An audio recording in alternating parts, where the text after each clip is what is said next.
ધોરણ 4 વિષય હિન્દી। હવે આપણે આગળના લેક્ચરમાં આપણે તમને કક્કો એટલે કે સ્વર, વ્યંજન અને બારસ્વરી, આપણે બારસ્વરીમાંથી મજાય કઈ રીતે મેં તમને શીખવ્યું કે આપણે વાંચવું હોય તો આપણે બારસ્વરીની જરૂર પડે। તો આપણે પહેલો ને બીજો પાઠ વર્ણમાલા સ્વર અને વર્ણમાલા વ્યંજન મેં તમને શીખવ્યું। હવે પાઠ નંબર 3 શરીર કે અંગ। અંગ કોને કહેવાય? તમને ગુજરાતીમાં ખબર જ હશે કે આપણે અંગ કોને કહીએ છીએ? તો કે અંગ છે એ આપણા શરીરના ભાગો જેવા કે હાથ, પગ, માથું, આંખ, નાક, જીભ એ બધા છે તો કે એ બધા શરીરના અંગો છે। તો અહીંયા આપણને શરીરના અંગ આપેલા છે। પેજ નંબર 12 કાઢો। પેજ નંબર 12 એમાં શરીર કે અંગ પાઠ કાઢવાનું છે। चित्र देखे वो शरीर के अंगों के नाम पढ़िए। चित्र जुओ અને શરીરના અંગોના નામ છે પઢીએ। પઢવું એટલે કે વાંચો। તો અહીંયા આપેલું છે, તમારી ચોપડીમાં તમે ધ્યાન આપજો। શિર, તો શિર માથું છે એને શું કહેવાય? ચાલો આપણે તમે ચોપડીમાં ધ્યાન આપો, હું તમને સમજાવું છું। તો અહીંયા ચોપડીમાં ધ્યાન આપો, તો આ માથું છે, તો માથું છે એને હિન્દીમાં શું કહેવાય? શિર। શું કહેવાય? શિર। માથાને હિન્દીમાં શિર બોલાય। પછી આ વાળ છે, તમારા વાળ હોય છે ને એને હિન્દીમાં શું કહેવાય? તો એને કહેવાય બાલ। શું કહેવાય? બાલ। પછી અહીંયા એરો આપેલો છે, તમે એરા સામું ધ્યાન આપજો કે એરો ક્યાં છે। તો અહીંયા કાન છે, તો કાનને ગુજરાતીમાં પણ કાન કહેવાય અને હિન્દીમાં પણ કાન જ કહેવાય। પછી અહીંયા આંખ છે, આંખ, તો એને હિન્દીમાં પણ આંખ જ બોલાય। પછી નાક, તો એને હિન્દીમાં નાક કહેવાય। પછી મુંહ, મોઢું, હવે આપણું મોઢું છે, આ મોઢું એને આપણે હિન્દીમાં શું બોલીશું? મુંહ। મુંહ બોલવાનું મોઢાને। પછી ગરદન, જે આપણું ગળું છે એને આપણે શું બોલીશું? તો ગરદન બોલીશું। પછી ખંભો, તમારો ખંભો હોય છે, તમારા હાથ તમે તમારા ખંભા ઉપર રાખો, એ રીતે તમને કહેવામાં આવે તો હિન્દીમાં બોલાય કંધા। શું બોલાય? તો કે કંધા। પછી આ છાતી છે, તો છાતીને હિન્દીમાં બોલાય સીના। શું બોલાય? સીના। તમે આ 3-4 વખત વાંચશો એટલે તમને યાદ રહી જશે। પછી અહીંથી આપણે લઈએ એટલે છાતી સુધી લીધું છે। હવે અહીંથી આ શું છે? તો કે આંગળી। આંગળીઓ છે હાથની, આ આંગળીઓ કહેવામાં આવે છે, તો એને શું કહેવાય? ઉંગલિયા। શું કહેવાય? ઉંગલિયા। એક આંગળી હોય તો ઉંગલી કહેવાય અને આ જાજી હોય 4-5 આંગળીઓ તો એને ઉંગલિયા બોલાય। પછી અંગૂઠો, તો અંગૂઠાને હિન્દીમાં શું બોલાય? તો કે અંગૂઠા। પછી આ એરો આપેલો છે, ત્યાં હાથ બતાવ્યો છે, તો હાથને પણ હિન્દીમાં હાથ જ બોલાય। પછી કોણી, તમારા હાથની જે કોણી હોય છે તેને શું બોલાય હિન્દીમાં? તો કે તેને કુહની કહેવાય। શું કહેવાય? કુહની। પછી પેટ, તો પેટને હિન્દીમાં પેટ જ બોલાય। પછી અહીંયા કમર, તો કમરને હિન્દીમાં કમર જ કહેવાય। હવે આપણે અહીંયા જઈએ તો આ શું છે? હાથનું કાંડું। કાંડુને શું બોલાય? તો કે કાંડાને કલાઈ કહેવાય। શું કહેવાય? કલાઈ। પછી હાથની હથેળી, આ જે હથેળી હોય છે એને શું બોલાય? હિન્દીમાં હથેલી। શું કહેશું? તો કે હથેલી। પછી આ ગોઠણ, એને આપણે શું કે ઘૂંટણ, ઘૂંટણ બોલીએ છીએ ને, એને આપણે હિન્દીમાં ઘૂંટના કહેવાય। શું કહેવાય? ઘૂંટના। પછી આ પગ, તમારો જે પગ હોય છે એને શું કહેવાય હિન્દીમાં? તો કે એને પેર બોલાય। શું બોલાય? પેર। પછી આ તમારી પગની જ્યાં ઘૂંટી હોય તેને શું કહેવાય? તો કે તેને ટખના કહેવાય। શું કહેવાય? ટખના। અને આ પગની પાની, જે નીચેનો ભાગ તળિયાની છેલ્લો આપણે કહીએ છીએ એને શું કહેવાય? પાની। તો તો પાણીને શું કહેશું? એડી. એડી તમને યાદ જ રહી જાય, આપણે ઘણી વખત બોલતા હોઈએ છીએ કે એડીવાળા ચપ્પલ છે. તો એ એડી એ શું છે? તો કે એ પગની નીચેનો ભાગ આપણી એડી છે એ. હવે અહીંયા ધ્યાન આપો, પઢીએ સમજીએ વો લીખીએ. તો પેલું શિર. તો શિર કોને કહેવાય? તો કે માથું. જે માથું છે એને શું બોલાશે? તો કે એને શિર બોલાશે. પછી તમારે અહીંયા સામું લખવાનું છે, શિર એટલે માથું. હું તમને હમણાં આ કોઠો બોર્ડ ઉપર કરાવું છું, અત્યારે ખાલી સમજી લઈએ. પછી બીજું નાખુન. હવે જે આપણા આ નખ હોય છે, નખ, એને શું બોલીએ છીએ? તો કે નાખુન. નાખુન એટલે નખ. પછી ત્રીજું જીભ. જીભ એટલે જીભને હિન્દીમાં જીભ કહેવાય ને ગુજરાતીમાં જીભ. પછી હિન્દીમાં કલાઈ, તો એને શું બોલીશું? તો કે કાંડું. પછી ચમડી. જે આપણી આ ચામડી હોય છે એને હિન્દીમાં હિન્દીમાં ચમડી બોલાય, ગુજરાતીમાં ચામડી કહેવાય. પછી દાઢ. તો દાઢ છે એને હિન્દીમાં દાઢ કહેવાય અને ગુજરાતીમાં પણ દાઢ જ બોલાય. પછી સાતમું છે પેર. તો એને હિન્દીમાં હિન્દીમાં પેર કહેવાય, તો ગુજરાતીમાં શું બોલાય? પગ. પછી આઠમું હડ્ડી. તમે ઘણી વખત સાંભળ્યું જશે પિક્ચરમાં, તેરી હડ્ડી તોડ દૂંગા, એવું બોલે છે. તો એ હડ્ડી એટલે હાડકું. હાડકું હોય છે એને શું બોલાય? હડ્ડી. પછી બાહ.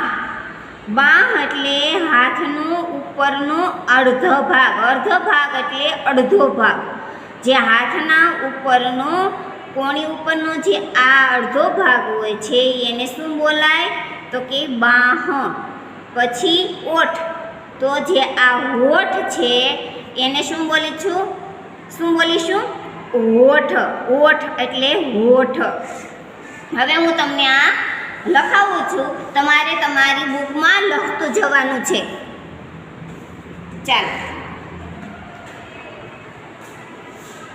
હવે પઢીએ સમજીએ और लिखिए.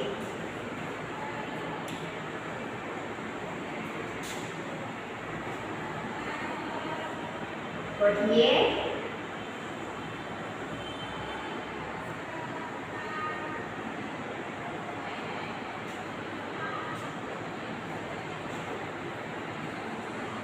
समझिए और लिखिए.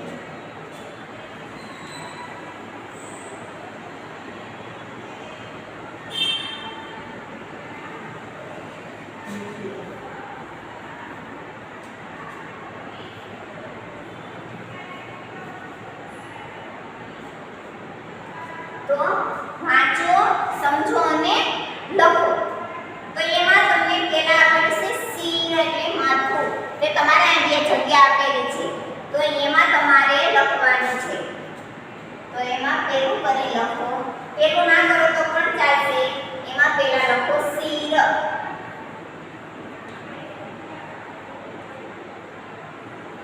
શિર એટલે શું થશે? તો કે માથું.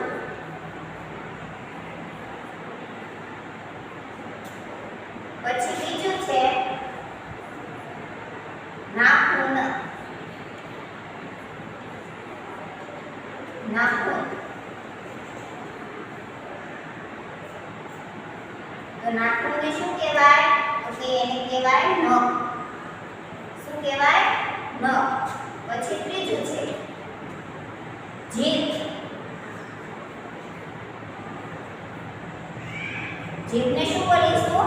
તો કે જીભને જીભ જ કહેવાય. શું કહેવાય? જીભ. તમારે અહીંયા લખતું જવાનું છે હો. પછી ચોથું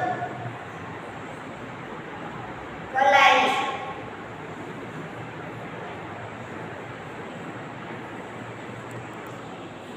કલાઈ. તો કલાઈને શું બોલીશું? તો કે કાંડું. શું બોલીશું? તો કે કાંડું. પછી પાંચમું છે ચમડી. પાંચમું છે ચમડી આપેલું છે.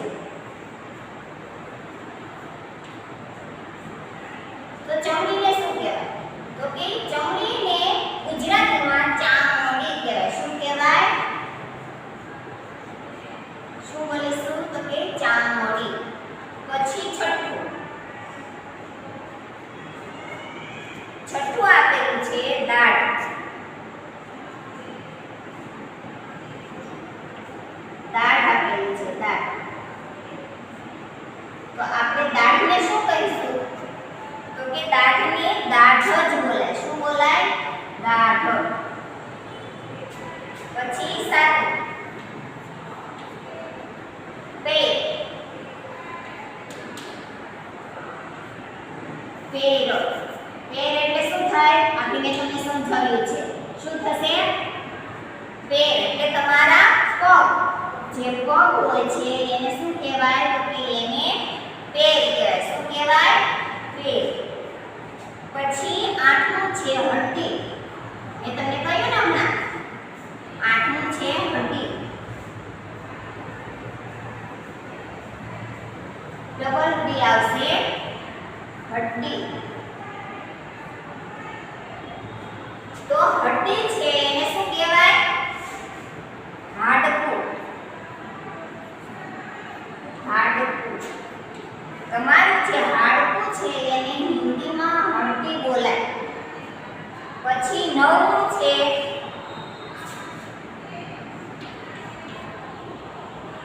બાહ. બાહ. તો બાહ એટલે મેં તમને હમણાં કહ્યું ને કે હાથના ઉપરનો અર્ધ ભાગ. હાથના ઉપરનો અર્ધ ભાગ. અર્ધ ભાગ એટલે અડધો ભાગ. અર્ધ ભાગ. હવે 10મું રહી ગયું છે તો કોટ.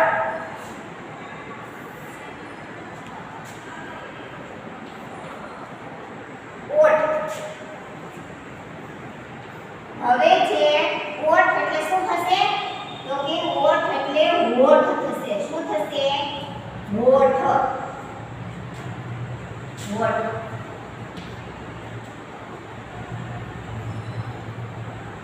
હવે આપણે અહીંયા 10 તમને મેં લખાવ્યા છે.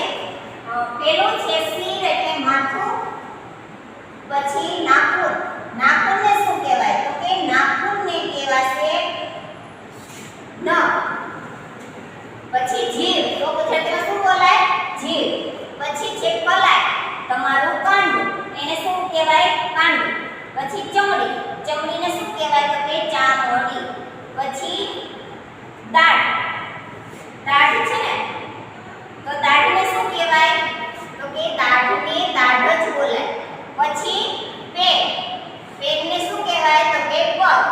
પછી હડ્ડી તો એને હાડકું. અને બાહ જે તમારા હાથનો ઉપરનો અર્ધ ભાગ છે એને શું બોલાશે તો કે બાહ. પછી કોટ. કોટ એટલે હોઠ. ચાલો એટલું સમજાઈ ગયું. તમારે અહીંયા લખવાનું છે. આ રીતે તમારે લખવાનું છે. અહીંયા શિર છે તો અહીંયા શિર લખવાનું ને અહીંયા માથું લખવાનું. અહીંયા નાખુન લખવાનું તો અહીંયા નખ લખવાનું છે. આ રીતે તમારે તમારી બુકમાં લખવાનું છે. આ ચોપડીમાં લખવાનું છે. હવે પાછળ સ્વાધ્યાય પેજ નંબર 13. પેજ નંબર 13 ઉપર કાઢો. તમને ચિત્ર આપેલા છે. જુઓ ચિત્ર. એમાં प्रत्येक चित्र के नीचे उसका गुजराती और हिंदी नाम कोष्टक से सुनकर लिखिए. હવે એમાં જીભનું ચિત્ર છે. આપેલું છે જીભનું. તમને અહીંયા આપેલું છે પેલા ઉપર. એમાંથી તમારે ગોતીને નીચે લખવાના છે. તો તમારે અહીંયા જુઓ, તમને હું ચોપડીમાં સમજાવી દઉં છું. તો અહીંયા જીભ છે. આપણે જોઈએ છે કે આપણો આ જીભ છે. તો હા, તો આમાં તમારે જોવાનું છે જીભ ક્યાં છે તો કે અહીંયા. તો જીભને શું કહેવાય તો કે હિન્દીમાં જીભ કહેવાય. તો અહીંયા જીભ અને જીભ લખી નાખવાનું. પછી આ શું કહેવાય? આને શું કહેવાય? ચાલો બોલો જો આને શું કહેવાય તો કે અંગૂઠો. હવે તમારે આમાં જોવાનું છે કે અંગૂઠો ક્યાં છે લખેલું તો કે અંગૂઠો અહીંયા લખેલું છે. અંગૂઠો અને હિન્દીમાં અંગૂઠા. તો તમારે અહીંયા લખવાનું છે અંગૂઠો અને અંગૂઠા. ચાલો લખ્યું. પછી અહીંયા આને શું કહેવાય તો કે ઘૂંટણ. ઘૂંટણ ક્યાં છે તો કે અહીંયા છે. ઘૂંટણ લખેલું? હા. ઘૂંટણ અહીંયા લખેલું છે તો ઘૂંટણને શું બોલાશે તો કે ઘૂંટના. તો અહીંયા તમારે ઘૂંટણ લખી અને ઘૂંટના લખવાનું છે. હાલો, લખાઈ ગયું. પછી આને શું કહેવાય તો કે આને ગળું કહેવાય. ગળું કહેવાશે ને? હા, તો ગળું ક્યાં છે જોતા જાવ. અહીંયા આપેલું છે ગળું આપેલું. તો ગળુંને શું કહેવાય હિન્દીમાં તો કે એને ગરદન. શું બોલાય? ગરદન. પછી આ શું છે તો કે આ હોઠ છે.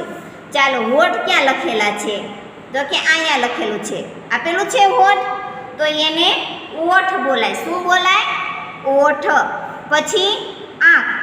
તો આંખ ક્યાં આપેલી છે તો કે અહીંયા આપેલી છે. આપેલી છે? હા. તો આંખ છે એને હિન્દીમાં કહેવાય ને ગુજરાતીમાં પણ આંખ જ બોલાય. હિન્દીમાં આંખ બોલાય, ગુજરાતીમાં પણ આંખ બોલાય. તો અહીં લખી નાખો આંખ. પછી કોણી. આ કોણી છે ને ક્યાં આપેલી છે તો કે પેલી જ આપેલી છે. આપેલી છે કોણી. તો કોણીને શું કહેવાય? કુહની. તો લખો અહીંયા કોણી અને પછી કુહની. પછી આને શું કહેવાય તો કે નખ. આંગળીનો નખ આપેલો છે. આ નખ બતાવ્યો છે ને, તો નખ આમાં ક્યાં છે ચાલો જુઓ. તો તમને એવું લાગે તો તમારે પેન્સિલથી લીટો કરી દેતો જવાનું કે અહીંયા આ વસ્તુ આપેલી છે, એટલે તમને પછી જે બાકી રહે કે ચાલો નખનું ક્યાં છે તો તરત તમને દેખાય કે લીટાવાળા છે એ નથી ગોતવાના, બીજા બાકી રહે છે એનું ગોતવાના છે. તો નખ ક્યાં આપેલો છે? અહીંયા આપેલો છે નખ. ચાલો, તો નખ એટલે નાખુન. તો અહીંયા આપણે નખ એટલે નાખુન લખી નાખવાનું. હવે પ્રશ્ન નંબર 2. હવે પ્રશ્ન નંબર 2 તમને હું બોર્ડ ઉપર સમજાવું છું.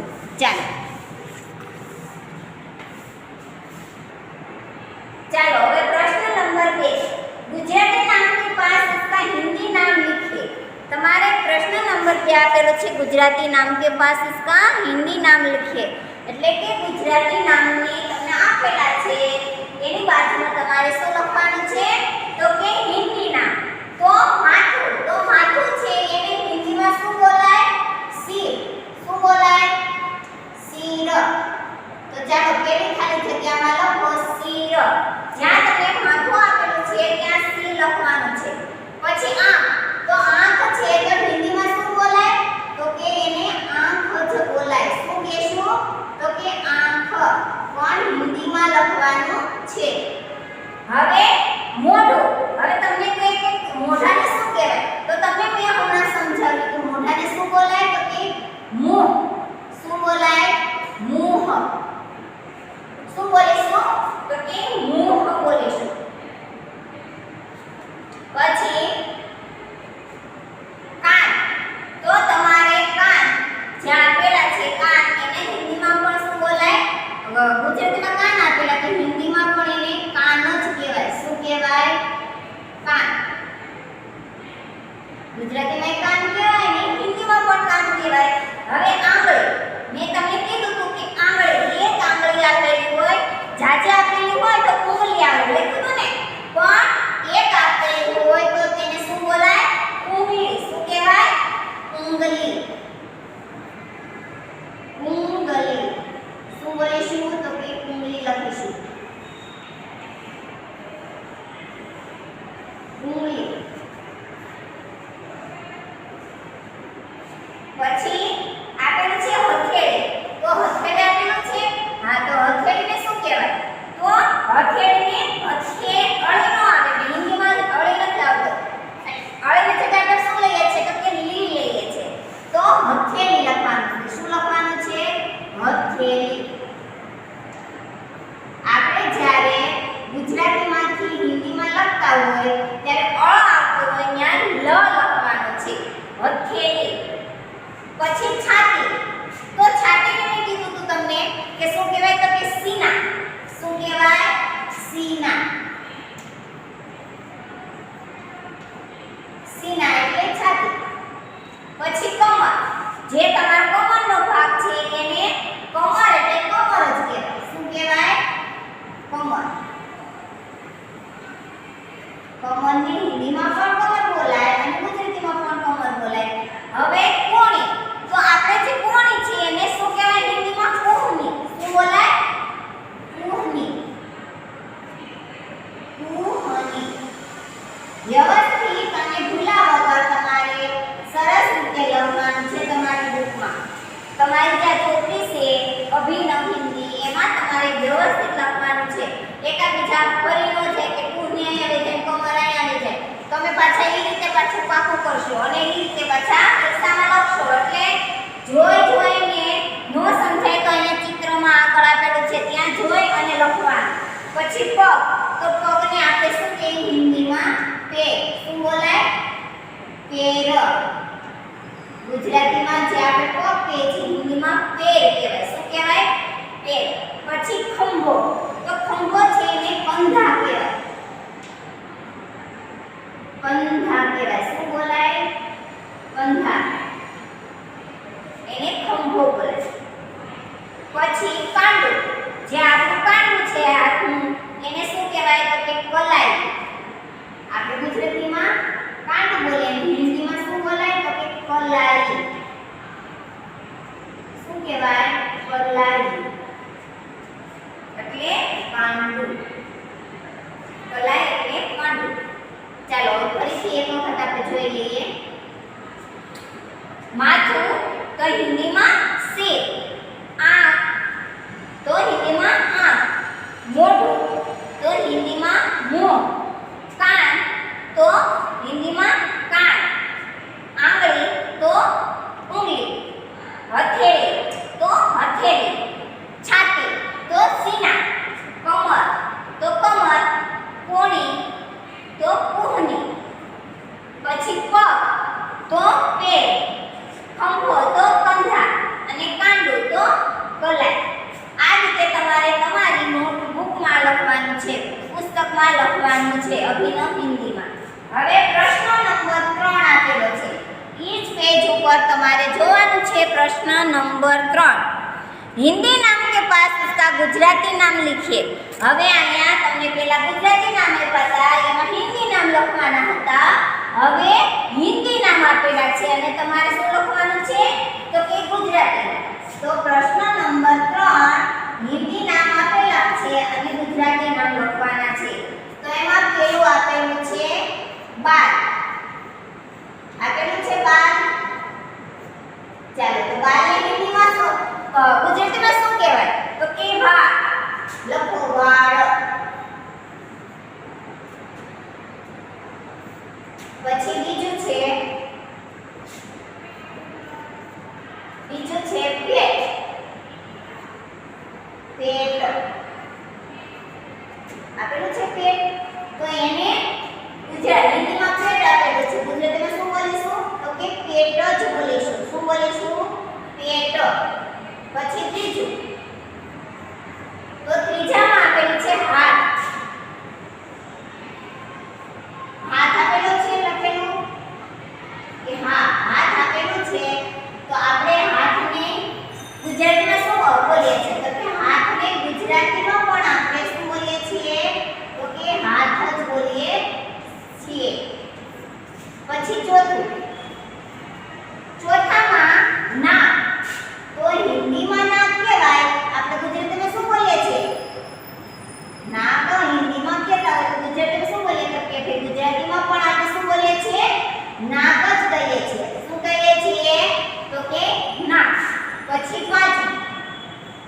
પાંચમું ઘૂંટણા. પાંચમું આપેલું છે ઘૂંટણા.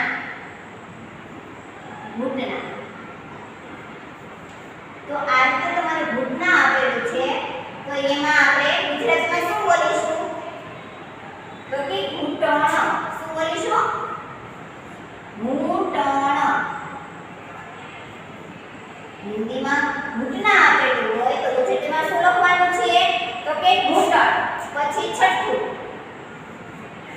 છઠ્ઠું તમને આપેલું છે એડી. મેં તમને સમજાવ્યું હતું હમણાં. એડી વાળા ચપ્પલ એવું મેં તમને કંઈ સમજાવ્યું હતું ને?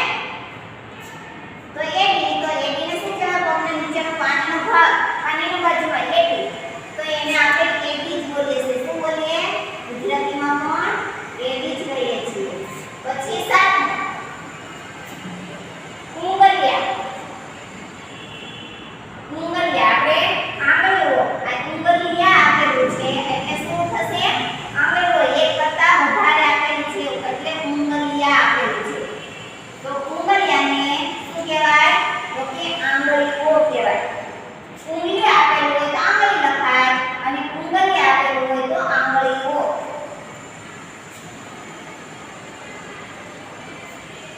ચાલો પછી 8મું ટખના. હવે આ તમને થોડું અઘરું પડશે પણ ઈઝી છે. એક વખત તમે યાદ રાખશો એટલે યાદ રહી જશે. ટખના. હવે ટખના કોને કહેવાય? તો કે ઘૂંટી. જે તમને અહીંયા આપેલું છે જુઓ. અહીંયા આપેલું છે પગની ઘૂંટી ટખના આપેલું છે. તો એને શું કરીશું? ટખના. તો આપણે ગુજરાતીમાં શું લખીશું? તો કે ઘૂંટી. જે પગની નીચેની ઘૂંટી હોય એને ટખના એવું બોલાય.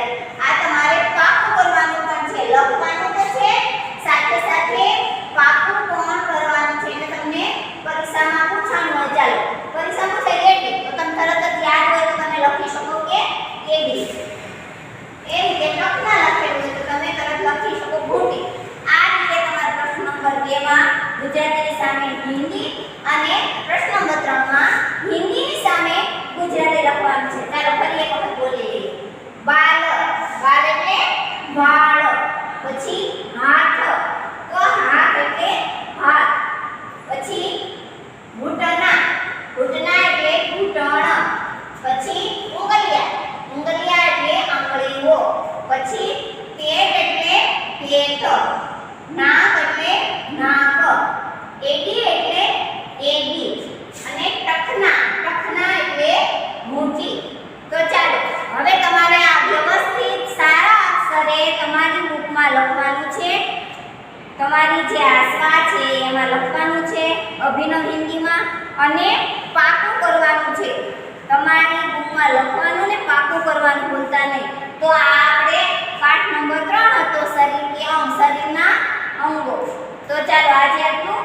કાલે ફરી મળીશું.